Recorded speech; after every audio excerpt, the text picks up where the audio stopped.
Hola, hola, ¿qué tal? Bienvenidas, bienvenidos y bienvenides a su podcast de confianza, Las de la Circular. ¡Ay, qué emocionante! Sí, hoy nos acompañan, bueno, ya saben, casi siempre hay gente con nosotras. Hoy nos acompaña Laura, ya ha estado en otro episodio, en el episodio 2, me parece, sobre violencias. Nos acompaña Leti también. Oli. Del diario, que aquí estamos. Y pues nada, el día de hoy venimos con un episodio emotivo. Todavía no comenzamos y ya le sabemos en qué nos estamos metiendo. Es el episodio referente a uno de los textos fundadores, yo le voy a llamar así, texto fundador de la Círcula de lectura, este espacio en el que saben que nos hemos formado la mayoría y el que habitamos cada martes a las 6 p.m. Entonces, bueno, el texto en cuestión se llama El Invencible Verano de Liliana y fue escrito por Cristina Rivera Garza. Bueno, un poquito de contexto. ¿Por qué lo llamamos texto fundador? Bueno, eso es mío, ¿verdad? ¿Por qué lo nombro aquí como texto fundador?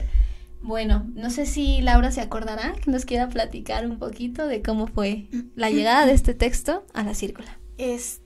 Pues si mal no recuerdo fue el segundo o tercer libro que leímos por mes, ¿no? En nuestros inicios. Me parece que los primeros fueron sobre feminismo decolonial o feminismo negro y después decidimos introducirnos un poquito más algo de literatura, me parece, ¿no? Uh-huh. Y me parece que yo propuse el texto porque me llamaba mucho la atención justo pues la sinopsis, ¿no? De principalmente un tema que suele ser pues título de algunas terribles noticias, ¿no? El feminicidio de alguna chica, pero me llamaba justo la atención esta cuestión de que no era una narrativa revictimizante, sino que era desde una perspectiva pues feminista, desde una perspectiva pues de la familiar, de la víctima. Entonces yo lo propuse en ese sentido, ¿no? Creo que es un tema muy relevante, muy tan necesario de hablar y me llamaba mucho la atención eso, ¿no? Que fuera desde la perspectiva femenina, desde la perspectiva feminista. Uh-huh. Sí, me acuerdo que era diciembre, finales de noviembre y principios de diciembre. Hemos dicho que nos costó, que es algo de los proyectos autogestivos que cuesta, ¿no? Tener en cuenta ese hábito lector que creímos, bueno, yo me fui bien confianzuda, dije, ya lo tenemos, porque somos estudiantes de humanidades, por supuesto que no estaba, spoiler alert, no estaba ese hábito, fue difícil construírnoslo, porque pues entramos bien ambiciosas, ¿no? Un libro cada semana, un texto chiquito cada semana, no nos funcionó, luego nos fuimos al mes, nos fuimos a estas reuniones, pero lo bueno fue que no lo dejamos, y no habíamos logrado terminar un solo texto y conversarlo entre todas. Eso no se había logrado hasta el momento en el que Laura propuso esta novela de acá. Bueno, no es novela, ¿cómo definirlo? Es pues literatura, porque no es novela, hasta periodística. Es periodístico. Ajá, sí. Es un libro.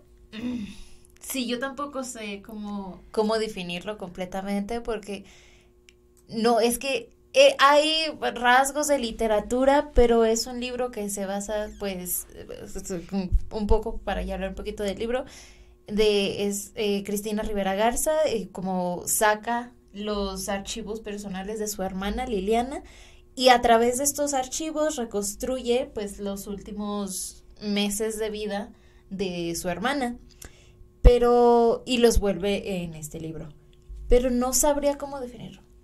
Tampoco yo, eso es complicado porque crónica no me parece una crónica, no me parece tampoco, bueno, no sabemos, no digámosle texto. Tal vez es un poco de todo eso, ¿no? Es un poco de todo. Es literatura, es periodismo, es investigación, es un texto de dolor, o sea, son muchas cosas. Creo que también eso es lo que lo hace como tan único, ¿no? Tan maravilloso, porque nos atrapó. O sea, sí. Lo empezamos a leer y no pudimos parar. Sí, me acuerdo que empezábamos otra vez a pensar, ¿no? ¿Qué texto íbamos a leer ahora? Cuando lo propuso Lau, todas lo terminamos. O sea, me acuerdo que empezamos enero así como de, Dios mío, ¿qué leímos? Oh my God, que fue una cosa que nos unió mucho, ¿no? Por eso lo llamo texto fundador, porque para mí es el primer texto que nos encamina al hábito lector que queríamos construir. Y nos encaminó pues hacia un posicionamiento, hacia saber qué íbamos a leer, por qué estábamos leyendo mujeres. Bueno, eso reconstruyó y afianzó ese posicionamiento que teníamos. Entonces, bueno, eso como primera introducción. Es así como llega el texto a nuestras manos. Yo no lo conocía. Conocí un montón de autoras nuevas en este espacio, es algo que agradezco mucho. Y pues nada, a partir de ese momento le dimos de lleno a la lectura.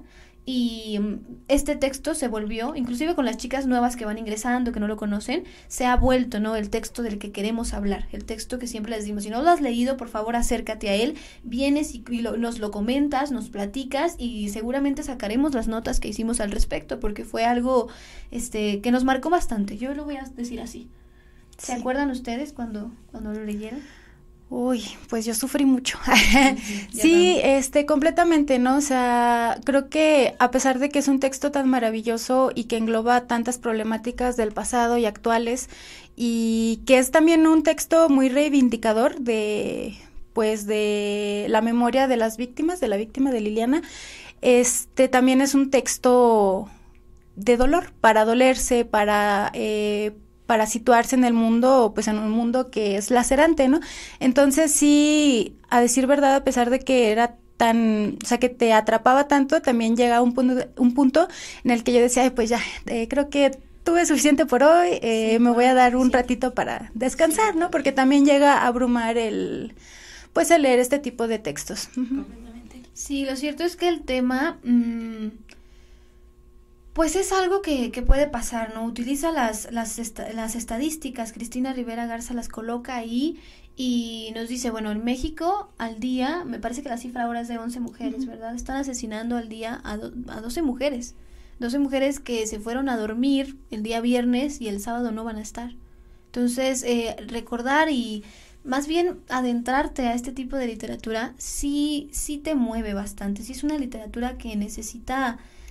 pues un espacio de detenimiento para su análisis, sobre todo porque sabes que no se queda en el plano literario, o sea, tú entiendes al momento de leer este texto y de leerlo como mujer universitaria, de leerlo también como una mujer que transita las calles, que tiene que salir a vivir, es así, a habitar el mundo porque es necesario, porque tiene que hacerse, ¿no? Porque digo, ¿cuál es la otra opción? Quedarnos en casa y encerrarnos de por vida para que no nos suceda, digo, no es una opción en realidad.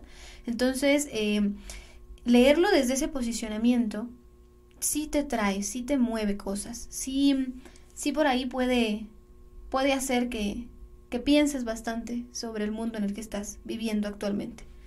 Entonces, chicas, pues vamos comenzando con la historia. ¿De qué se trata? Antes era...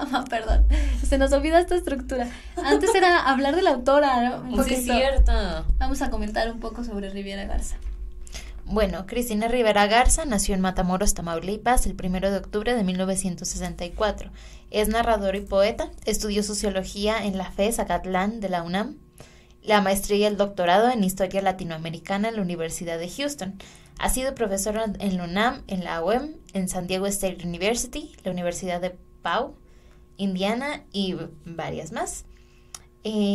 Pues también tiene una gran cantidad de premios, entre ellos desde el año 84, desde el concurso de poesía Punto de Partida. Después en el 87 gana el concurso de cuento de San Luis Potosí. En el 97 el premio Sor Juana Inés de la Cruz. Y pues desde entonces ha estado pues editando y sacando varios libros. Sí, bueno, de entre sus últimos premios, pues ya sabemos, se encuentra el famosísimo Pulitzer. Me acuerdo que, bueno, cuando yo estaba chiquilla yo decía, ay, un día yo voy a ganar un Nobel. Ni sabía ni qué era, pero yo veía que yo sabía que era muy importante y yo decía, voy a ganar un Nobel. Y ahora, desde que Cristina ganó esto, yo digo, yo voy a ganar un Pulitzer. ¿Cómo? No tengo idea, pero le pensamos sucederá. Así, ¿no? Sucederá, manifestamos. Y bueno, en general ha sido bastante galardonada. No es su único texto, tiene otras obras. Está Nadie me verá llorar también. Uh-huh. Está Los muertos indóciles. Bueno, ahí ella saca un concepto, necroescritura. Por ahí como que son sus temas en general. La Castañeda, bueno, tiene varios, La muerte me da, tiene varios textitos.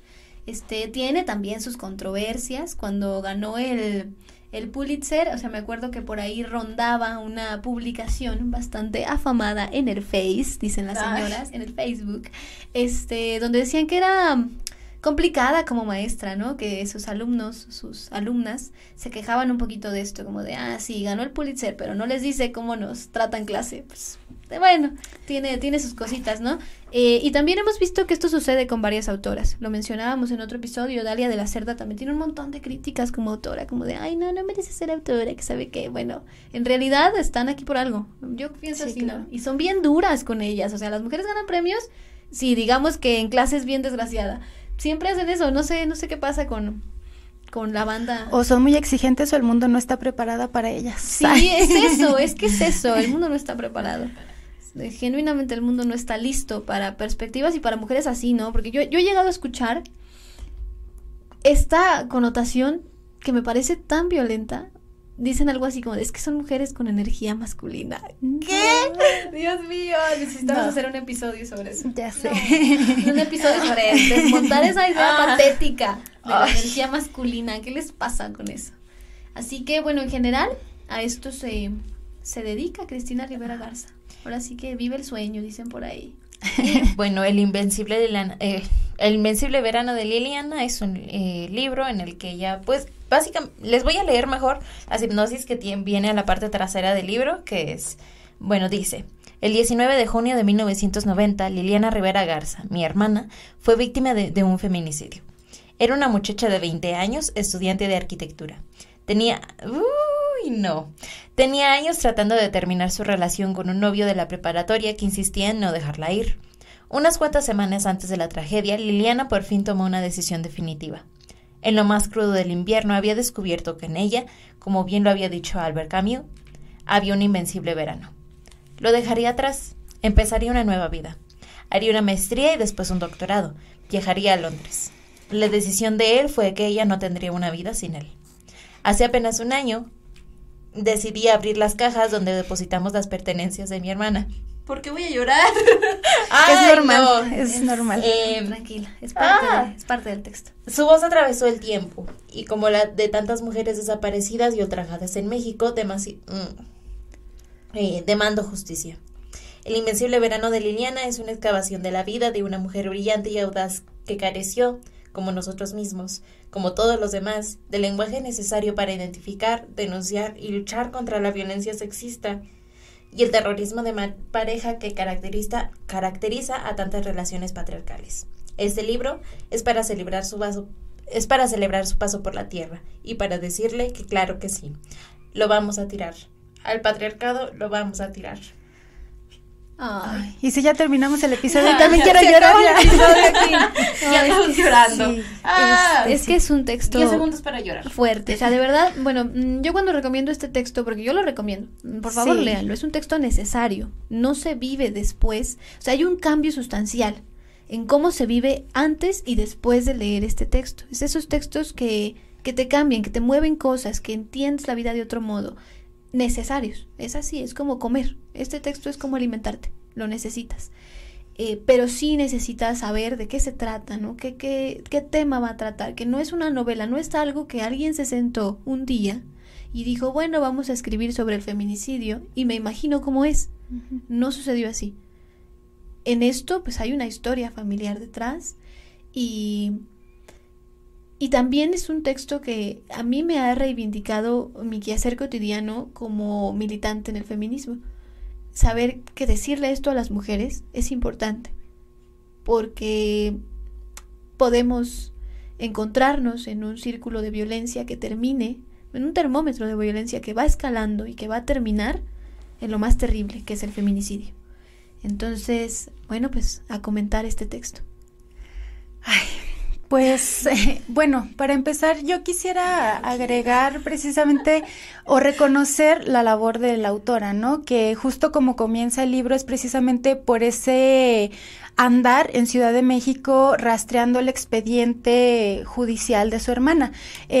Justo en esta experiencia ella remite algunas situaciones en las que fue, pues, no explícitamente revictimizada, pero sí señalada por quienes le atendían dentro de la burocracia, ¿no? ¿Por qué te interesa reabrir un caso de hace 30 años? Un caso que no fue resuelto del todo, es decir, se presume a un presunto culpable, pero no hay nadie detrás de las rejas, pues no no habría de alguna manera algún delito que perseguir por la cantidad de años que han pasado, ¿no? Esto desde la perspectiva de las autoridades. Y sin embargo, ella, pues nos recuerda, y creo que lo dice abiertamente en el libro y lo reitera durante algunas entrevistas, que no hay un periodo para sanar, no hay un periodo específico, es decir, 3 años, 10 años, 3 meses en los que una pueda aceptar pues la pérdida de una hermana, un hermano, desde pues o sea, por medio de un hecho violento como lo fue el feminicidio, ¿no? Entonces eso es lo que a mí de entrada pues me parece como muy valiente de la autora, ¿no? Y justo, bueno, pues pasan, no sé, los primeros 3 capítulos aproximadamente en los que relata cómo es esto, ¿no? La búsqueda de su archivo, ir, por ejemplo, justo esto que decías de recuperar las cajas, bueno, que estaban apiladas en el cuarto, que en algún momento fue de Liliana, que estuvieron almacenados por décadas y que nadie se atrevió a tocar nunca, justo por respeto a su privacidad también, ¿no? De Liliana, pero pues también por no poder hacerlo, simplemente, ¿no? Emocionalmente no poder mirar a estos vestigios de la vida de Liliana. Entonces, pues sí, eso como una primera introducción. También algo que me gustó mucho es que nos describe quién fue Liliana, o sea, que no se centra... Conocimos a Liliana. Sí, exactamente. Recuerdan que cuando lo leímos, o sea, uno de los comentarios muy recurrentes era que sentíamos como si hubiera sido cualquier amiga de la universidad. Sí. Que pudimos haber tomado una clase con ella, que pudimos haber asistido a una marcha con ella, porque en algún punto también tocan ese punto, ¿no? Que alguna de las compañeras, su primera marcha fue con ella después del fraude del 94. No, perdón, ella muere en el 90, del 84. Sí, del 84. Ajá. Bueno, tantas cosas, ¿no? Incluso el hecho de que la humaniza demasiado.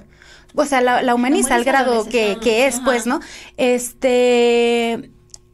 La construye como una chica a la que le gustaba salir, a la que le gustaba tomar, claro, convivir con sus amistades, que era una persona muy inteligente, que era una persona muy solidaria, y justo algo que se me hace muy valioso de esta narrativa es precisamente que las mujeres, como decías, Dani, o sea, vamos a salir, no nos vamos a encerrar, vamos a disfrutar nuestra sexualidad, vamos a conocer personas, etcétera, queremos estudiar, queremos pues lograr ciertos objetivos en la vida, claro, y eso no tiene por qué valernos pues la muerte, pues, ¿no? O sea, eso es algo que me gusta demasiado del libro. Sí, me acuerdo, bueno, en esta primera parte del texto, que se tiene que enfrentar a la burocracia, cómo es tratada, ¿no? Cristina Rivera menciona varias veces, bueno, yo sentía como si esta forma de tratarme tan condescendiente se las hubieran enseñado en un curso. O sea, esta forma de tratarme, porque mi hermana fue asesinada, de decirme las cosas, es de manual. O sea, yo no me siento como un ser humano que vivió este tema, que tuvo que enfrentar esta pérdida. No me siento valorizada dentro de este sistema, ¿no? Que me hace ir de una oficina a otra, después ir a sacar una copia, luego regresar, pero se fueron a comer, entonces espérate y siéntate y espérate a ver a qué hora regresan. Pero la única persona que autoriza estas salidas de estos documentos llega a las 6, entonces siéntate otras 2 horas, a pesar de que ya vienes cansada y estás todo el día en dependencias de gobierno esperando que te den un expediente para poderte ir a casa. Bueno, te esperas y ya cuando ella autorice, ahora sí te ayudo. Y toda esa condescendencia, esa forma tan arbitraria, también esas maneras de no atender, porque para mí ella no fue atendida. Digo, tuvo que tocar las puertas, tuvo que hacerse de nuevo con el expediente de su hermana, pero yo no le puedo llamar a atender a eso. Yo no hubiera atendido así a una persona que viene a tratar un tema de cualquier tipo. Y se entiende, ¿no? Yo desde el otro lado decía, bueno, es que son trabajadores, bueno, pero eso no te debe quitar la humanidad. Y en muchas ocasiones no se le humanizaba, o sea, se le trataba como de, bueno, ni modo, no trajiste los documentos necesarios, vuelves al día siguiente para ver si te dejamos entrar. Y esa curiosidad, ¿no? De saber, bueno, ¿y por qué ahora? O sea, ella se sintió incluso perseguida, lo menciona en el texto, ¿no? ¿Por qué se me pregunta cuánto tiempo esperé? Ahora hasta me siento culpable, digo, en realidad, ¿cuánto debió haber esperado? ¿Debió ser menos? ¿Debió ser más? ¿No debió ser nunca? ¿Cuándo le es cómodo a la autoridad que yo reabra el caso? Nunca. Y para la autoridad jamás, ¿verdad? Nunca va a haber una resolución. Entonces, bueno, voy a leer un pedacito cuando subrayé el texto, siempre lo digo, no sé en qué página está porque yo uso una Kindle, entonces bueno, está en los primeros capítulos. Aquí falleció mi hermana. Me corrijo, aquí la asesinaron. Según la orden de arresto, aquí la mató él. De esta agencia salieron los comandantes hacia la calle Mimosa 658 en la colonia Pasteros la mañana del 16 de julio de 1990. Una llamada de emergencia. Un vecindario en vilo. Tal vez también caminó por aquí Tomás Rojas Madrid a paso veloz, el periodista que cubrió el caso. Aquí llegaron los primeros reportes periciales y las fotografías y las transcripciones de los testigos. Aquí en algún momento pasó de mano en mano la averiguación previa, 40-913-990-7.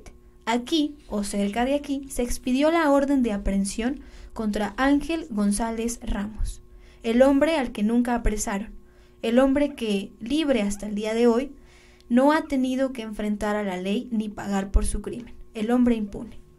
Tal vez aquí estuve hace 30 años.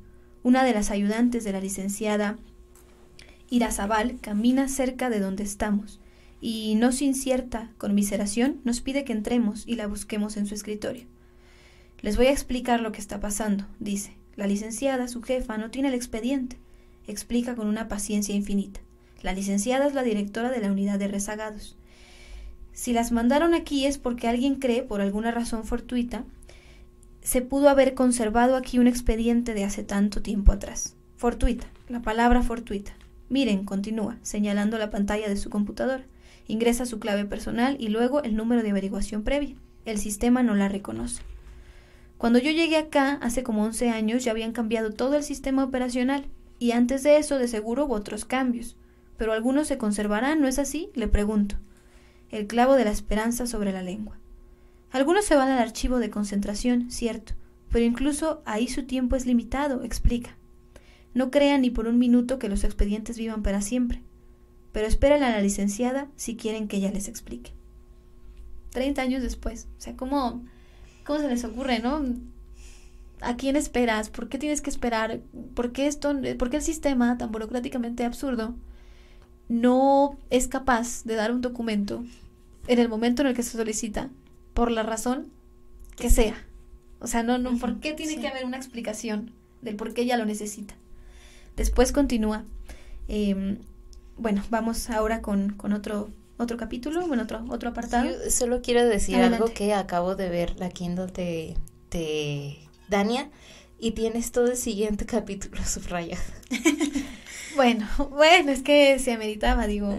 Mi libro físico por ahí está, pero igual está lleno de marcas. Ese texto está lleno de marcas. Dice, un violador en tu camino. El feminicidio no se tipificó en México sino hasta el 14 de junio de 2012, cuando el Código Penal Federal lo incorporó como un delito, artículo 325. Comete el delito de feminicidio quien prive de la vida a una mujer por razones de género. A gran parte de los feminicidios que se cometieron antes de esa fecha se les llamó crímenes de pasión. Se le llamó andaban malos pasos. Se le llamó para qué visten así. Se le llamó una mujer siempre tiene que darse su lugar. Se le llamó algo debió haber hecho para acabar de esta forma. Se le llamó sus padres la descuidaron. Se le llamó la chica que tomó una mala decisión.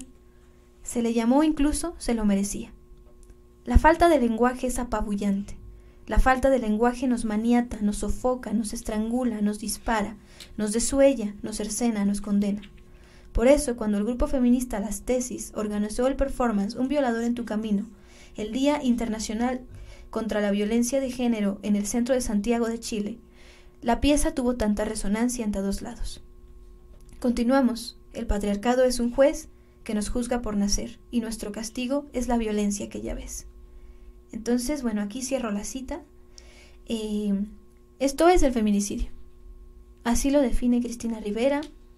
Y razones de género. Yo quiero platicar un poco sobre eso, ¿no? ¿Qué son las razones de género? Porque lo menciona así, ¿no? Es aquel que comete un delito por razones de género. ¿Qué es la razón de género? Uy, qué complicado. Pues creo que siempre lo tratan de homologar a la cuestión de ser mujer, ¿no? O sea, lo quieren vincular estrictamente con eso, y claro que eso es, pero también deja de lado pues todas las violencias estructurales, históricas, simbólicas, físicas que le acompañan, pues, ¿no? O sea, creo que por eso es bien problemático que muchas de las veces las cifras de feminicidios relativamente, o sea, hay mucha cifra negra y la cifra sería peor si estuviera bien catalogada, ¿no? Ajá. Uh-huh. Entonces, justo eso, hay una cuestión bien desvinculante entre lo que dice, pues, el papel, lo que dice la ley y la práctica, ¿no? Cómo investigan, cómo se juzga, a quiénes se aprende y ese tipo de cosas. A mí, esa es mi opinión, ¿no? Que por eso es como bien problemático, que las autoridades no están preparadas con perspectiva de género para atender estos casos, y menos en los 90s. Sí, y se ha hablado de eso, ¿no? Esos llamados crímenes pasionales, uh-huh. Las notas, ¿no? Bueno, en determinado momento en la hemeroteca me encontré con varios periódicos y esas notas tan llenas de morbo, tan llenas de algo que no es humano, que ni siquiera sé cómo definirlas, no les doy adjetivo, pero en grandote, ¿no? Y la imagen de una mujer medio desnuda, uh-huh. Se le ven las piernas, se reconocen como piernas femeninas, digámoslo así. Y gigante, en letras grandes, la mató porque la amaba. La encontró con otro y se fueron los dos. Recuerdo también uno por ahí que decía, si no era mía, no era de nadie. Estas notas uh-huh. En los periódicos, de cómo se hacía la nota periodística en la época. O sea, qué terrible que haya sido, no sé, pensar en posicionarme en eso, que es bastante difícil, pero que haya sido mi hermana y leer eso. Yo creo que yo hubiera sentido una rabia tremenda, un enojo, una humillación de que alguien haya escrito esa clase de palabras para hablar del asesinato de una persona. O sea, me parece una cosa muy violenta, me parece humillante, me parece inhumano incluso, ¿no? Bueno, aquí en este podcast hemos hablado de todo y yo pocas veces tengo filtros en eso, en lo que ha sucedido en mi vida en torno a la violencia en México, que es algo que está bastante marcado, pero a mí me pasó algo similar.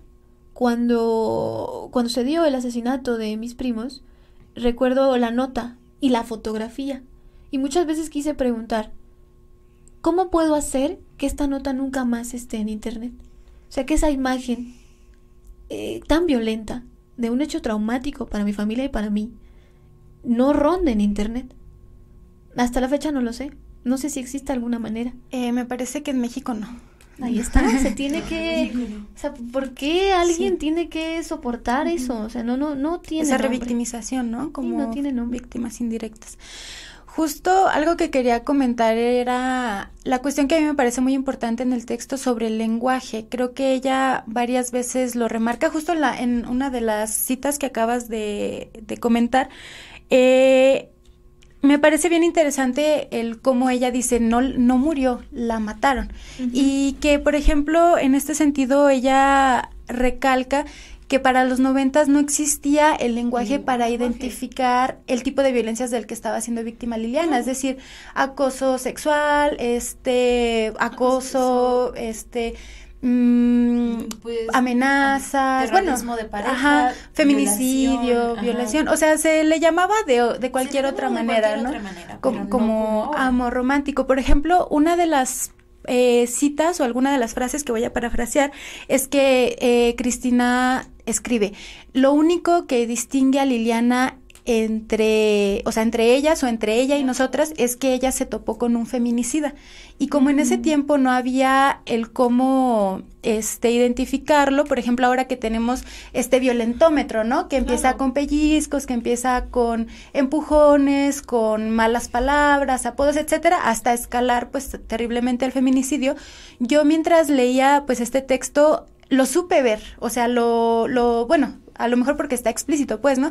Pero se ve, o sea, desde nuestro bagaje, desde nuestra actualidad, idealmente sería más fácil de identificar, pero justo una de las preguntas que se hace la familia de Liliana es ¿cómo no lo supimos ver? cómo no supimos que estaba en peligro, Sí, claro. cómo no supimos ver que ella estaba triste, ese tipo de cosas, pues es que no estaba ese lenguaje, no estaba estas herramientas que tenemos ahora. Sí, y también porque existe una, no sé cómo ponerlo, pero es algo que lleva a las personas a culpar a todo el mundo, excepto al asesino. Sí. Incluso a los propios padres, ¿no? Que también es algo que dice aquí, lo voy a leer rápido. Más solos que nunca en una ciudad feroz que se nos vino encima con las mandíbulas poderosas del machismo. Si no lo hubieran dejado ir a Ciudad de México, si se hubiera quedado en casa, si no le hubieran dado tanta libertad, si le hubieran enseñado a distinguir entre un buen hombre y otro peor. No supimos qué hacer. Ante lo inimaginable, no supimos qué hacer. Ante lo inconcebible, no supimos qué hacer. Y callamos. Sí. Porque es algo que se obliga en muchos casos, ¿no? A revictimizarte y culparte tanto a ti como a tu familia, que pues tú te callas para intentar que esto ya no te afecte. Sí, claro, justo eso podría hablarse de un olvido del trauma, ¿no? Estoy tomando un taller precisamente sobre memoria y olvido, y justo tiene ese nombre, ¿no? A nivel individual, a nivel social y colectivo, como los hechos violentos sobre los que no hay manera de expresar, sobre los que no hay algún referente para movilizarte, donde no hay acompañamiento, donde no hay redes para salir adelante, lo que suele suceder a nivel cognitivo, es decir, a nivel individual, y a nivel social, pues es el silencio, ¿no? Que es un silencio impuesto muchas veces, y a veces es un silencio de autoprotección, de autocuidado, ¿no? Es decir, no hablo de lo sucedido para no traspasar este trauma a otras generaciones, a otros miembros de la familia, a otros, en este caso, compañeros o compañeras de la universidad. Entonces, justo desgraciadamente, pues en ese momento no había esas herramientas, ¿no? Y justo, a mí me encanta tomar la palabra. No, adelante, para eso estamos. Justo de eso también quería hablar un poco, ¿no? Sobre cómo este texto me parece completamente un ejercicio de memoria. La memoria entendida como una herramienta teórico-metodológica para entender lo sucedido en el pasado también, pero también como una herramienta para la acción social, para traer al presente aquellas experiencias personales, pero que también son significativas para el colectivo social, y que tienen como completamente un móvil político y ético. O sea, no se trae al presente este hecho terrible solo porque sí, ¿no? O sea, porque pues tal vez de haberlo querido olvidar, pues si lo hubiéramos podido superar, pues lo haríamos, ¿no? Claro que sí. Pero no, es necesario traerlo al presente, justo porque tiene ciertas connotaciones, por un lado sanadoras, ¿no? Que ayuda a abrir una cicatrización social, una cicatrización personal, sobre un tema que ha quedado en el limbo, pues, por mucho tiempo, ¿no? Porque los feminicidios llevan aconteciendo a lo largo de la historia. A lo mejor es anacrónico utilizarlo para otras épocas, pero pues eso es, ¿no? Y por otro lado también traen la posibilidad de articular movimientos sociales, traen la posibilidad de acceder a la justicia, de buscar reivindicación para la víctima, es decir, nombrarla, no solo como víctima, sino como pues una mujer que algún día transitó por esta tierra, ¿no? Y que creo que es un efecto que tuvo este texto, porque por ahí se habla, en una entrevista creo que escuché con la autora, que después de que el texto se hizo como tan abrazado por la comunidad, por la sociedad, el nombre de Liliana ha estado presente en las marchas del 8 de marzo, ¿no? Cosa que antes no... sí, mira, aquí hay unas fotos. Cosa que antes de que se hiciera, pues sí, como popular o sí, más... pues a lo mejor no estaba, ¿no? Se organizaron también como ciertos memoriales dentro de la facultad, dentro de la UAM, o en la UAM, sí, ¿verdad? Y este tipo de cosas, ¿no? O sea, que claro que tuvo ese alcance de traerlo al presente, pero no como un recuerdo vacío, sino como con una intencionalidad, ¿no? De reparación, de acceso a la justicia. Sí, es abrir una herida para no cerrar una conversación. Y pues ese es uno de los Sí, esta es una de las principales ideas que tiene la autora con este texto, es volver a hablar de su hermana y pues de alguna manera también buscarle justicia por este medio. Sí. Y es lo que decíamos al inicio, ¿no? Nosotras conocimos a Liliana a través del texto, o sea, no se centró únicamente en el hecho, en lo que pasó, sino en que hubo, y eso es lo interesante, que hubo muchas etapas, facetas, hubo un proceso para que se llegara a esa culminación. O sea, sucedieron cosas antes, hubo detonantes antes, antecedentes estaban ahí. Bueno, eso de notarlo o no notarlo, es que todo el mundo se culpa, ¿no? Por las cosas que siente que no hizo, o que acompañó o no acompañó, pero es que es justo eso. ¿Cuándo va a ser la responsabilidad de la persona que comete el hecho? Y algo que recuerdo bastante es que un montón de gente encubrió a este tipo. O sea, para que no se pudiera saber absolutamente nada de este cabrón en toda la faz de la tierra, es porque hay una red de gente que lo estuvo encubriendo. De complicidad. Una red de silencio y de complicidad. Y, o sea, ¿hasta cuándo vamos a ser capaces de romper esas redes conflictivas, esas redes horrorizantes para la dignidad de otras personas, nada más por el hecho de que protegemos a alguien que creemos nuestro? O sea, no lo entiendo, ¿no? Yo me preguntaba mucho y pensaba en eso, ¿no? ¿Qué pasó por la cabeza de la familia de este tipo para no llevarlo a las autoridades? O sea, cuando conocieron lo que realizó, cuando la gente sabía dónde estaba. Porque para que pudo haberse escapado, para todo esto que hizo después del hecho de desaparecer, es que alguien lo ayudó. O sea, no sucedió solo, no es algo que hizo solo. Sí, claro, porque aparte hay una orden de aprehensión, ¿no? Y sigue. Hasta el día de hoy. O sea, ¿en qué ha trabajado? Claro. ¿Con quién hizo familia? Si es que la hizo. Esta persona sabe. Sí, una persona no puede simplemente desaparecer de la faz de la tierra. O sea, algo, trabaja en algún lado, come, cumple necesidades básicas. Paga impuestos. Donde sea que esté. O sea, no ha tenido nunca un trabajo formal donde tenga que firmar algo. Eso, y cómo es que nadie sabe hasta este punto, o nadie quiere decir nada, ¿no? Al respecto. Eso de no es mi problema, no me meto en ese asunto, bueno, es que son cosas muy privadas, no, yo creo que yo me he tratado de quitar eso, ¿no? Yo escucho, si llego a escuchar gritos en algún sitio, yo volteo, porque así quisiera que voltearan conmigo. Si son gritos de una mujer, si hay alguien que está discutiendo y le están gritando, yo me detengo y pregunto, ¿estás bien? ¿Qué pasa? Me quedo ahí para que no salga mayores, o sea, no me voy a voltear y decir que no sucedió nada, porque entonces, ¿dónde queda el posicionamiento que tenemos? ¿Dónde queda esa militancia que hacemos si no somos capaces, y que cuesta bastante, ¿no? Y es algo que nos pone en peligro, si no somos capaces de poner el cuerpo en una situación así? Y esta gente sí pudo hacer una amnesia, ¿no? Sí. Colectiva, de decir, no veo, no pasa, y si está aquí trabajando conmigo, bueno, a mí me ha demostrado ser un ser humano diferente, ¿no? Siempre dicen esas cosas. Fui al cumpleaños de todos sus hijos. Yo estuve en el cumpleaños de todos sus hijos. Fíjate que justo es como un tema muy interesante el cómo, yo me imagino que tuvo una red de complicidad familiar, ¿no? O cuando menos, pues también patriarcal, es decir, amigos, pues no sé.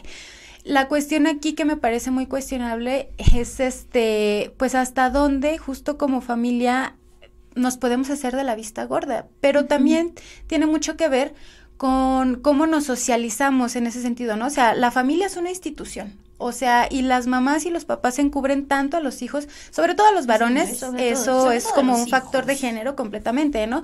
Es decir, pues pobrecito, no sabía lo que hacía, o sea, es que la quería mucho, ese tipo de cosas, o sea, como justificarlo, o sea, ella algo debió haber hecho, que es culpar a todo mundo, menos, como decíamos, ¿no? Al asesino.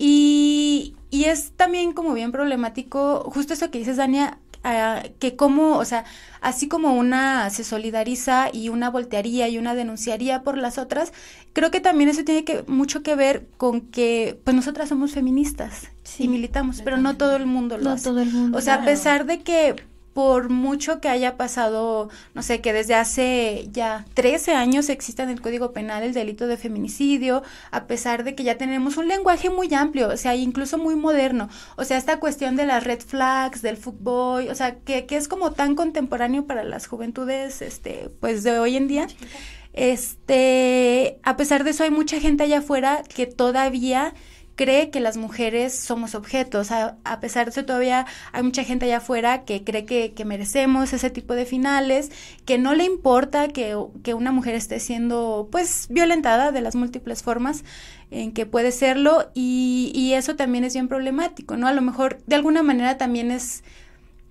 estar en una burbuja, ¿no? A mí me gustaría que el mundo fuera así como lo vemos nosotras, sí, pero no lo es, ¿no? Pues, tristemente estamos muy lejos de colectivizar mundo. Ese pensamiento, ¿no? Sí, porque la gente le sigue teniendo miedo al feminismo. Sí. O sea, yo cuando me asumo abiertamente feminista en los espacios que habito, donde no están mis amigas, donde no es mi círculo, sí es como de, ay, no, ¿cómo? Pero entonces eres de las que quiebra cosas. Y yo, bueno, pero te dije que soy feminista, ¿por qué asocias una? ¿Por qué inmediatamente la asociación es esa, no? ¿Por qué no dices, eres de las que lucha por nuestros derechos?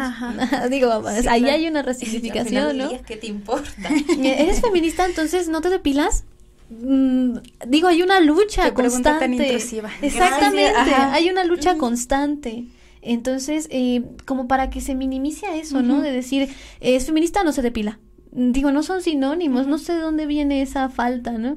O inclusive en los espacios educativos de índole privada, lo voy a decir así, de índole privada, me acuerdo cuando en algún momento intenté elaborar en uno y era como de, estaban hablando sobre la planeación anual de lo que iban a hacer en las actividades escolares, entonces yo veía todo, veía hasta el bendito día de lápiz y yo decía, bueno, pero vamos a festejar eso, bueno, y ¿a qué hora se va a conmemorar el 8M, no?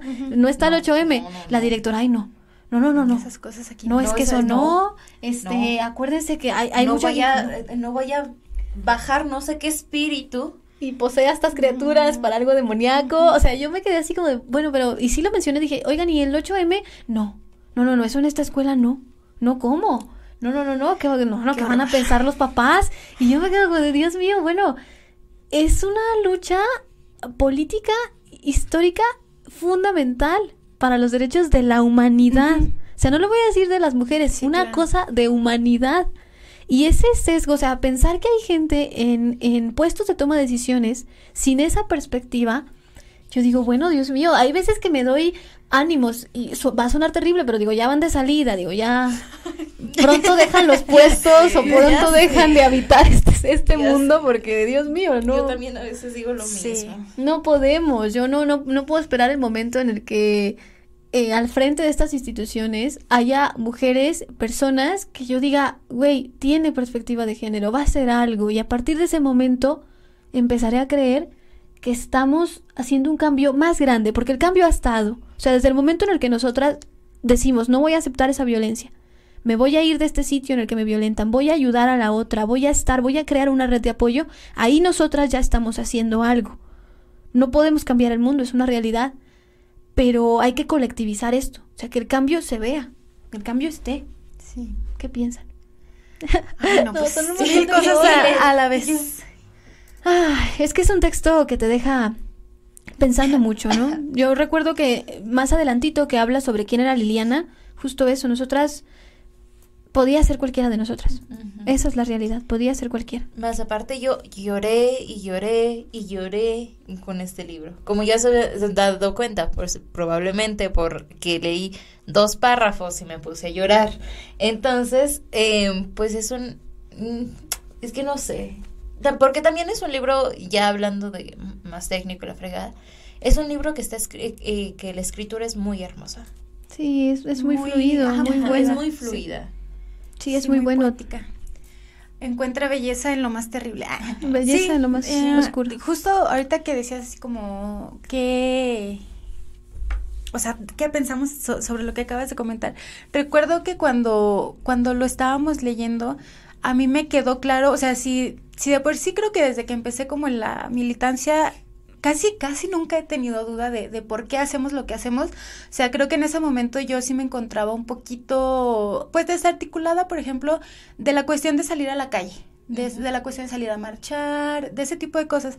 Y de alguna manera, estando acompañada por ustedes, claro, y también de mano de este texto, yo dije, pues, por este tipo de cosas, ¿no? O sea, ¿por qué dudarlo? ¿Por qué preguntarse si es válido salir a la calle, salir a manifestarte, salir a demostrar tu rabia, pues cuando hay mujeres muriendo a diario, ¿no? O sea, la duda creo que es válida porque muchas de las veces hay muchas posturas y debates contradictorias dentro del feminismo, pero bueno, eso ya es cuestión de cada cabeza, de cada rama del movimiento, pero lo que es claro es que no se debe dejar de luchar, porque pues el sistema patriarcal se fortalece de la división interna, ¿no? Se fortalece de nuestras dudas, se fortalece de nuestras inseguridades. Entonces, yo creo que resultó un texto necesario para darme cuenta de que, pues, que es muy pertinente, ¿no? Organizarnos. Uh-huh. Y, bueno, yo soy bien hocicona, dicen por ahí, pero ¿qué? Lo voy a decir, ¿no? ¿Qué huevotes del Estado con tremendos textos saliendo a la luz, con una lucha tan articulada, tan fuerte, que no tengo idea qué los motivó a realizar la violencia que nos realizaron el 8M del año pasado? El 8M de 2024. O sea, ¿cómo? Uy, no, pues. Digo, Dios mío, güey. O sea, estás en el ojo del huracán, uh-huh. Estás viendo que ya las mujeres no vamos a quedarnos calladas, y realizas este tipo de acciones. Fue un autoritarismo gravísimo, ¿no? Fue una represión, o sea, que realmente yo no me imaginaba que fuera a pasar. Yo tampoco, nunca me lo imaginé. Justo, fíjate que el año antepasado, ese fue creo que el único año que yo no marché, el 2023, porque a mí me daba mucho miedo la presencia militar en las calles. Me aterraba la Guardia Nacional en las calles, o sea, por tanta cosa, sí, claro. Yo esa fue una de mis razones para no marchar. Pero luego lo recapacité y dije, es que si nos encerramos ellos ganan, y aún así salimos, y aún así las chicas nos hemos seguido organizando pues para apropiarnos, por ejemplo, del Callejón de la Tortura, ¿no? Pero justo para mí eso fue, yo creo que la gota que derramó el vaso, lo que le ha costado, por ejemplo, al hijo de perra a David Monreal, pues que se haya organizado una movilización ciudadana para destituirlo, ¿no? O sea, esa de verdad fue para mí la gota, o sea, si de por sí hay tantas crisis en el Estado, eso de verdad que fue un 2 de octubre. Actual, sí, o sea, una persecución. Digo, lo que les faltó fue el uso de balas. Básicamente, sí, pero una persecución. ¿Se acuerdan de ese día cuánto corrimos? Sí, claro que sí. O sea, vimos cómo estaban tumbando las vallas que protegen su edificio, que ya nunca estuvo tan lindo y nunca valió tanto. Y estaban esas vallas ahí, esas vallas blancas, las estaban empujando, las tiran, y entonces la policía sale del callejón y comienza a agarrar a quien encuentra. O sea, pero aparte con todo el aparato, con todo el blindaje, con todas las armas, todo el poder. Tenían armas, tenían esas cosas para golpear. Había francotiradores. Había francotiradores. Nosotras estábamos lanzando botellas de agua que nos dieron. Eso era. Pintura, huevos, eso era lo que se tenía, lo que se traía en la mano. Sí. Había niños, había niñitas, gente adultas mayores, o sea, había un montón de ciudadanía ahí, y no importó, o sea, salieron y demostraron, y los videos están, o sea, ellos pueden decir que no pasó, pero ahí están los videos. Incluso desde el segundo 1 en el que se lanzaron 3 huevos, su respuesta fue gasearnos. Sí, y no pensamos, o sea, yo jamás me imaginé que eso se fuese a poner así. Nosotras íbamos a ver, estábamos estrenando, ¿cómo se llama? Ahora que estamos juntas. Un documental, se iba a estrenar en Star Bracho, lo decimos estrenar ese día, que era el café que tenía Lau, y dijimos, bueno, se acaba la marcha, nos vamos tranquilas todas, vemos el documental, lo platicamos. Bueno, tuvimos que correr, llegamos corriendo a ese lugar, afortunadamente no nos pasó a nosotras, porque corrimos, pero no, o sea, hubo mucha gente herida en esa manifestación, y no había motivo de ser.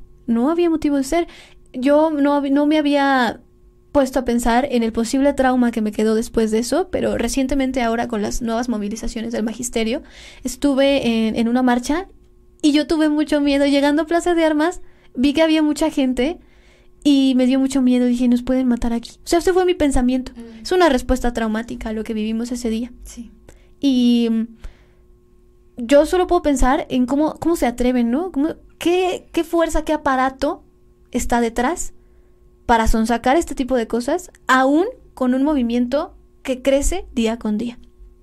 Porque a pesar de la escalada de la ultraderecha, a pesar de estas nuevas cosas de moda del TikTok, de la energía femenina, de lo que sucede en Estados Unidos, bueno, el movimiento feminista latinoamericano se ha mantenido bastante presente, porque nuestra realidad es otra, es una realidad de sobrevivencia.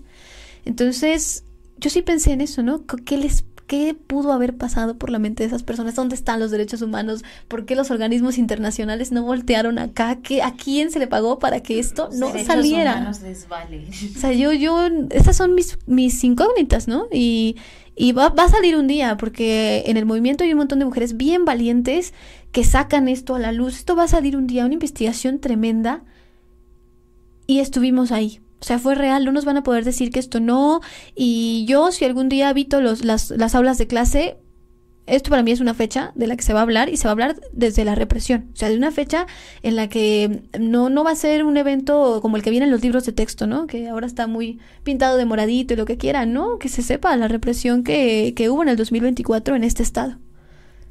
Sí, claro. Pues bien problemático, ¿no? Creo que, o sea, el cinismo con lo que hicieron fue precisamente saberse con el poder de salirse impunes, pues.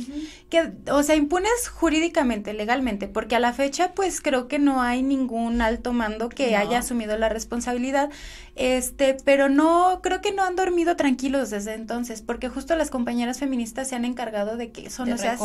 Es decir, de sabotear sus eventos, o de, pues, hacer presencia, acuerpamiento feminista en sus eventos,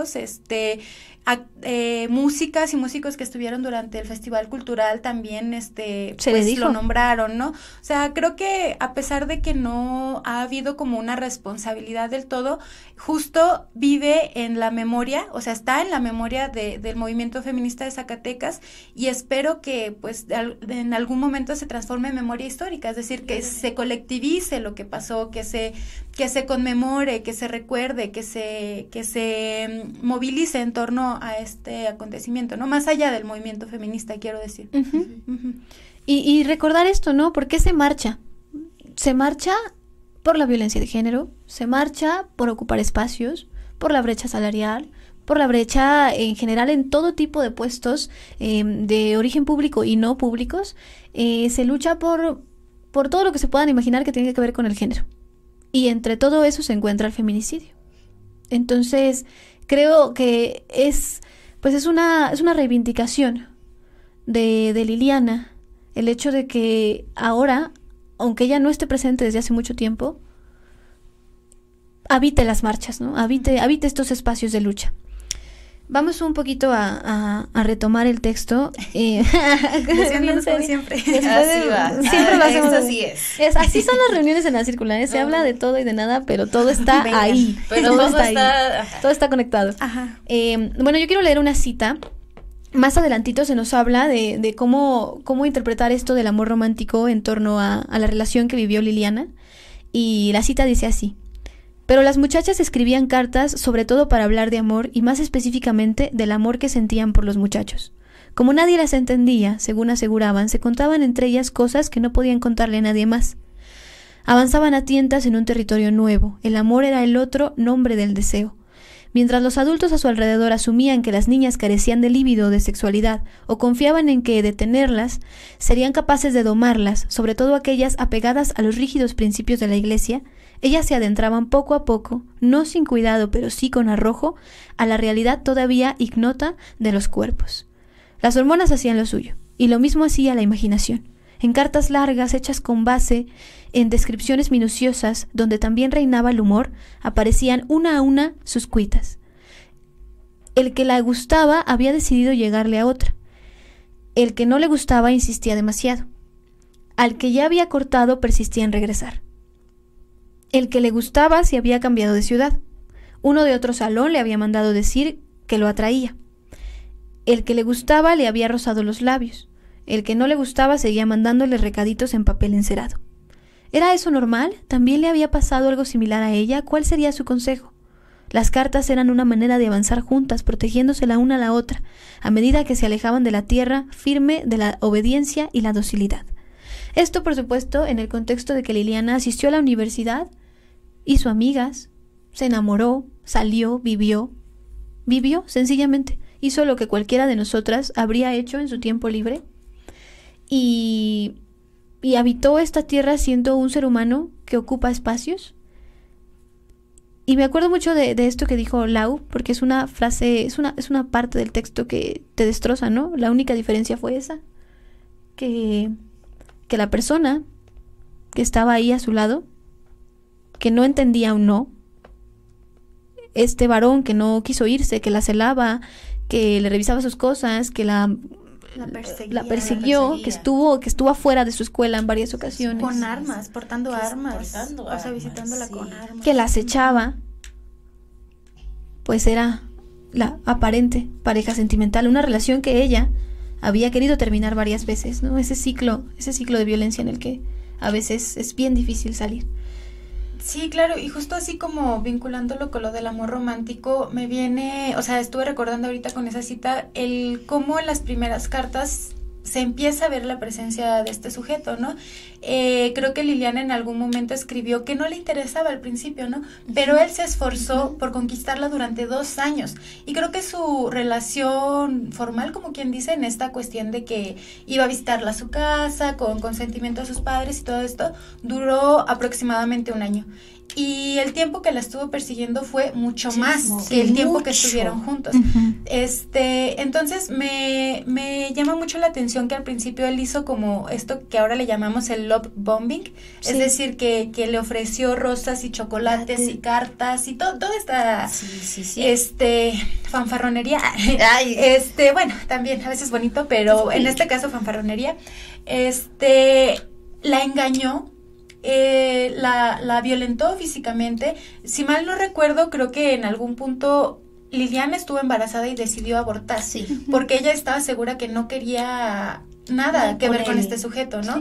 Es decir, a pesar de que ella insípidamente supo ver estas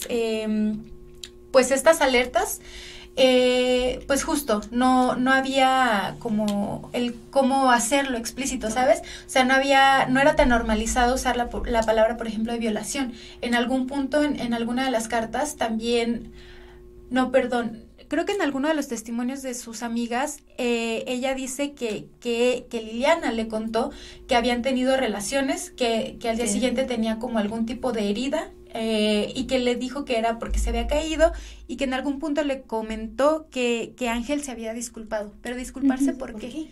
O sea, a pesar de que ella no dice explícitamente lo que pasó, pues ahora podemos intuir pues que se trató de una violación, ¿no? Pero que en ese momento pues tu pareja no te puede violar, ¿sabes? O sea, porque es tu pareja, porque es algo que tienes que dar. Ajá, sí. Ajá. Ahora sabemos que no. Claro, eso no es correcto. Pero en los 90s. En ese momento, ajá. Sí, justo. En los 80s más bien. Sí, claro, porque ella falleció. Bueno, desaparece en 1990.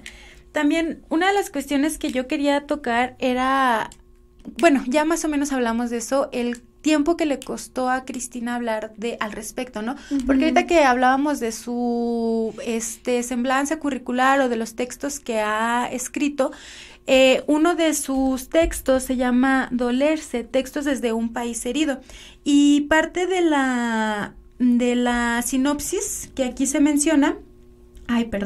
Bueno, pues es que ella desde aproximadamente hace 15 años se está interesando por el tema de la violencia, del lenguaje, del cuerpo, de la laceración, etcétera, pues, ¿no? Y en décadas anteriores vemos que no habla de feminicidio, que mucho menos habla de lo que aconteció con su hermana, ¿no? Sí. A lo mejor esta situación la llevó a interesarse, a escribir desde la literatura, desde la sociología, pues precisamente sobre la violencia, pero pues creo yo que tiene que ver también con un acompañamiento, con un arropamiento del movimiento feminista, que ella decide hablar de, pues de su experiencia, ¿no? De su, pues sí, de su experiencia. Y, recuerdo también mucho que, bueno, cuando construyen un poquito el personaje, ¿no? bueno, el personaje no, la persona, Ajá. cuando construyeron a Liliana, es bien interesante ver cómo la veían sus compañeros, ¿no? Sí. Una persona bien linda, bien amable, que les escuchaba, que iba a las fiestas, que se reunían en su casa a hacer las tareas, o sea, todo ese cariño que se ve tenía con ellos.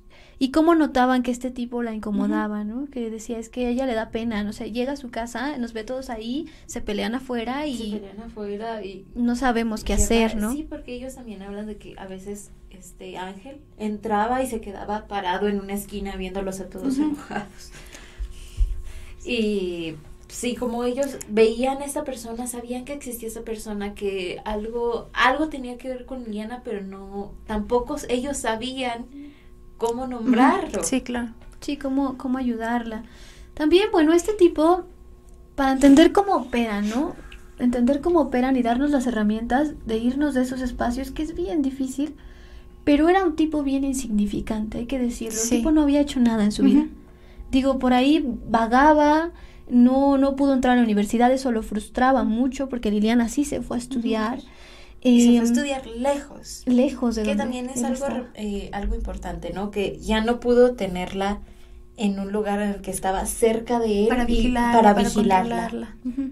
Entonces, al irse lejos, habla también en algún momento del campus en el que Liliana estudió, la UAM Azcapotzalco, y habla como ese lugar, y ella fue y lo visita, como ese lugar a alguien tan obsesionado con el control le hubiera dado o miedo o Me hubiera rabia. intimidado, claro. Ujú.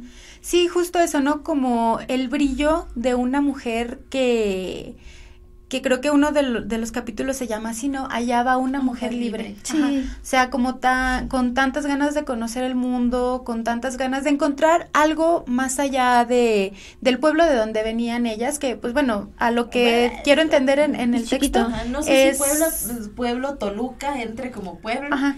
pero... Bueno, pero en esa época igual y sí, Ajá, ¿no? sí, sí, sí. Y Pero para bueno, y para ajá, mudarse, compararlo con la ajá, CDMX. Claro, joven claro. y todo eso, ¿no? Entonces, sí, claro, creo que sí hay como mucha rabia, mucha frustración de parte de este sujeto, ¿no? De ahí también el hecho de, pues, de quererla controlar, de tenerla dentro de sus límites, dentro de sus reglas, de sus lógicas.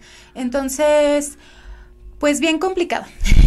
Hay una cita más adelante cuando Cristina hace este trabajo de campo, de ver qué vecinos quedan de cerca al departamento donde vivía Liliana, y dice así: cuando ya nos habíamos recargado sobre un auto al lado del portón, vimos que un hombre de cana salía de la puerta de junto y sin pensarlo corrí tras él. Le di la misma explicación presurosa, algo enredada. ¿Se acordaba de algo así? Se negó a darme la mano, pero como quiera se detuvo al ras de la banqueta.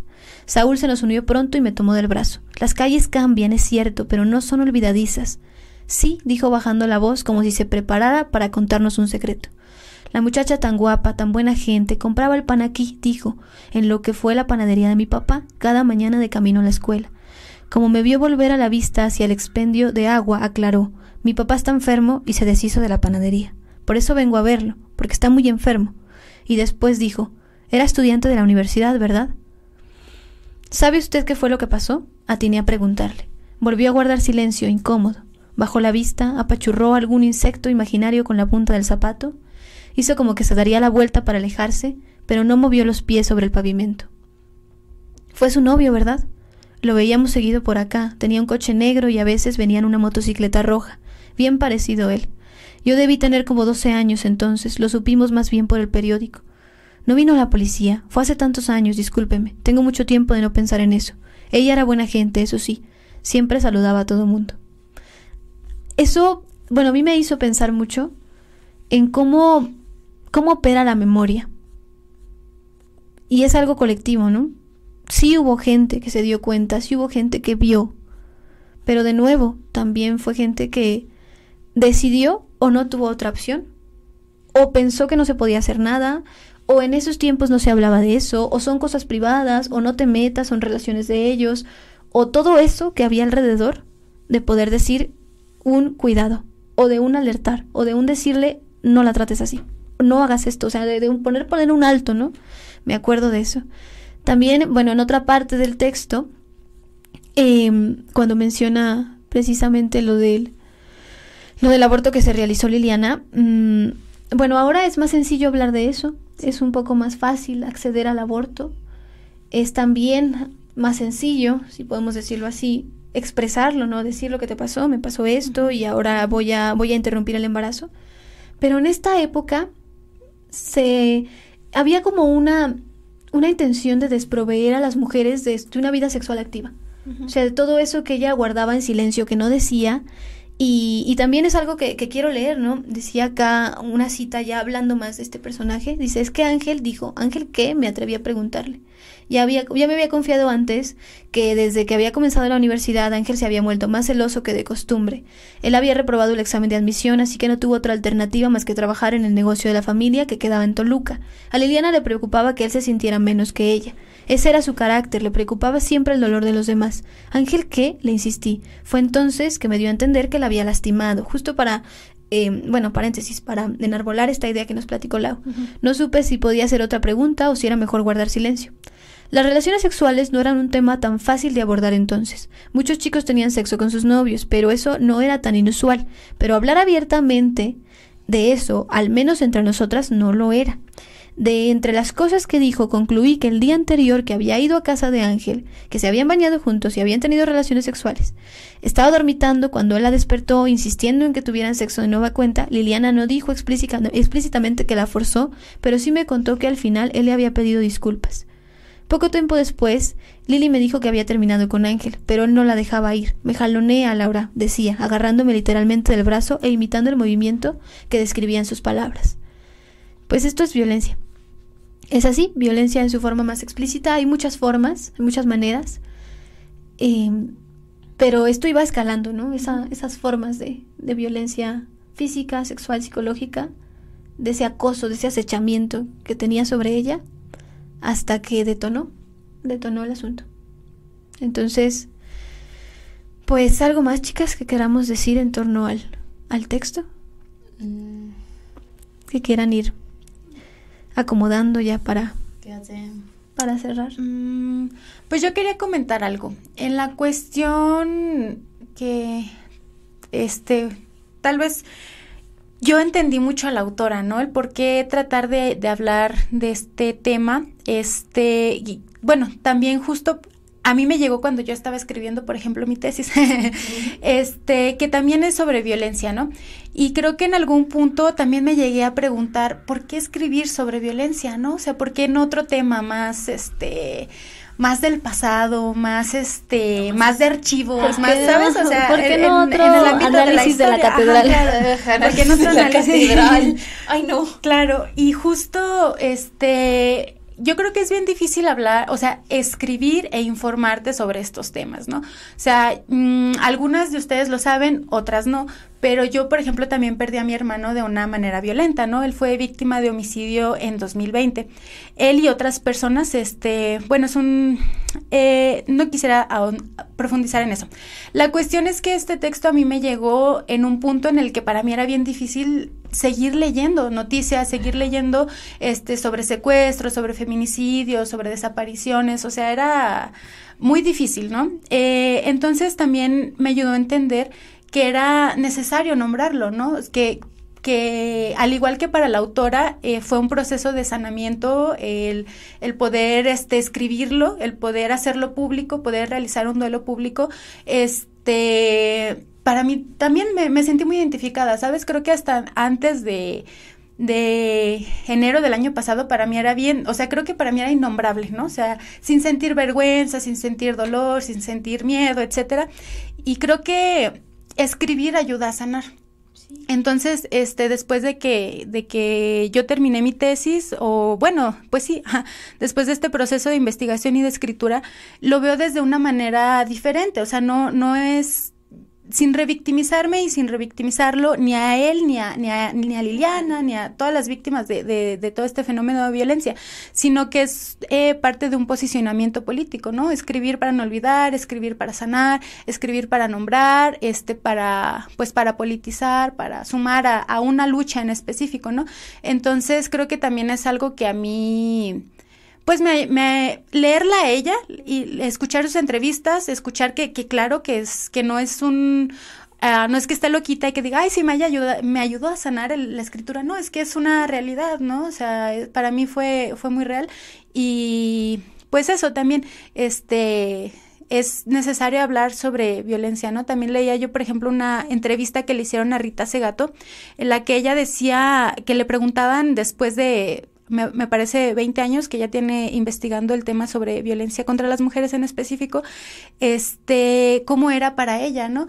Y ella dijo, para mí es doloroso, para mí es dificilísimo, o sea, a veces yo llego a mi casa, me acuesto, puedo llegar a tener pesadillas, puedo llegarme a sentir en depresión, o sea, un montón de sensaciones negativas, pero dice, pues es que es necesario, ¿no? O sea, si en los 90s, me parece que ella empieza a investigar este tema en Paraguay, en los 90s, sí. Era muy innombrable, o sea, ella de alguna manera fue pionera, ¿no? Entonces dijo, quisiera estar hablando de otra cosa, pero si no lo nombramos nosotras, nadie más lo va a hacer. Bueno, claro que sí hay muchas otras personas que lo hacen, pero es bien importante, ¿no? O sea, nombrarlo, escribirlo, politizarlo. Uh-huh. Sí, yo también creo que la literatura sana, la escritura, la lectura, estos espacios, porque es donde te das cuenta que eso que te pasó no es algo que te sucedió solo a ti, uh-huh, sino que hay un montón de gente que vive cosas similares y que esto es un fenómeno que te atrapa, ¿no? Es un fenómeno en el que estás inmerso, uh-huh, y no te puedes ir. Porque es tu cotidianidad, es lo que estás viviendo, es el espacio, el tiempo en el que vives. Entonces yo creo que de ahí sale la postura, ¿no? De decir, bueno, esto es difícil, no nos gusta, quisiéramos no estar haciéndolo, uh-huh, pero es lo que necesitamos para hacer más habitable este espacio. Yo, bueno, para ir cerrando quisiera decir que espero que esta lectura, así como muchas otras, y bueno, pequeño paréntesis funable, me van a decir, pero si hubo tantos autores que se volvieron clásicos obligados en nuestra etapa académica, cuando pasamos por toda la escuela, ¿no? Secundaria, prepa, universidad, que se nos obligaba a leerlos y analizarlos y escribir sobre ellos, porque los creían formativos. Bueno, yo me atrevería a decir que si algún día alcanzo un espacio en el que pueda tomar esa decisión, para mí estos textos, El Invencible Verano de Liliana y muchos otros, se van a ir como currícula obligatoria. Sí. Que esto lo conozca todo el mundo que pueda acercarse al texto. Porque es ahí donde te das cuenta que sí se puede hacer algo a través de la literatura, a través de los libros, a través de la escritura, a través de la creación de comunidades. Pero no va a suceder si seguimos leyendo a los mismos tipos tibios que nunca tienen un posicionamiento. No va a suceder así. Entonces, el primer día en que asuma un espacio así, es más, desde el salón de clases, esto se vuelve lectura obligatoria. Y algún resquicio va a mover dentro de nosotras. Sobre todo de las mujeres, que es este espacio en el que a mí, son estas comunidades en las que a mí me gusta más hacer activismo, pero en todo mundo, o sea, es necesario en todos. Así que, de verdad, así el texto sea pesado desde la carga emotiva, acérquense a él. Acérquense, es un antes y un después. Y hay una diferencia sustancial en cómo van a concebir tanto el feminicidio, tanto como la violencia en México, tanto la cuestión de la memoria, como de la violencia en general, de género, después de leer este texto. Así que dense la oportunidad, es eso, por más pesado que sea. Así es. Así es. Y también de ahí viene la importancia de politizar aquello que escribimos. Uh-huh. Politizarse, exactamente. Vamos a ir cerrando. Vamos a ir cerrando. Para... Pues sí. Bueno, es un texto maravilloso, ¿verdad? Sí, ya tenemos mucho rato aquí en la cabina. Bueno, sí. Hay episodios donde se nos olvida un poquito dar los agradecimientos. Muchas gracias al Frente Popular de Lucha de Zacatecas, que nos presta este espacio para grabar. Sí. A Daniel, que nos está ayudando con el sonido y las cuestiones técnicas, porque de eso no le sabemos naditita. No. Y a Lau, por aceptar a venir a este espacio otra vez. Muchas gracias por invitarme. Es un gusto compartir espacios con ustedes. Siempre. Y que sepas que siempre que tengas un tema que quieras hablar, pues aquí puedes decirnos. Aquí están los micrófonos y se van a usar para algo. Entonces, pues muchas gracias por escucharnos otra semana. resistan. Básicamente. Resistan a resistir, a militar, a leer, a formarnos más. Que sea una semana en la que sintamos que de alguna manera hay algo distinto que estamos plantando en este mundo para una nueva forma de habitarlo. Así que, pues síganos también. Síganos también. Bueno, estamos en Instagram como La Círcula Sac. Yo aparezco como Leticia TGSOT. Yo estoy como Mujer de Ojos Grandes. Y yo como Gotitas de Sangre en Instagram. Sí, revisen, sigan al agua, ya ponen cosas bien chidas. Sí. Aprendí uno mucho con ella. Yo subo puras cosas que XD, pero de verdad, el Instagram de Laura sí tiene provecho. Perdón, Sí, yo abrumo a la gente con mis publicaciones. No, pero y las yo las probemos. Ajá. Es el activismo en redes que es necesario también. Entonces, hasta luego, nos escuchamos en otro jueves. Bye, bye. No, sí nos vemos, ya nos están grabando. Sí, sí nos vemos, ya hay grabación. Ay, había olvidado que estaba la cámara, quién sabe qué tantos gestos.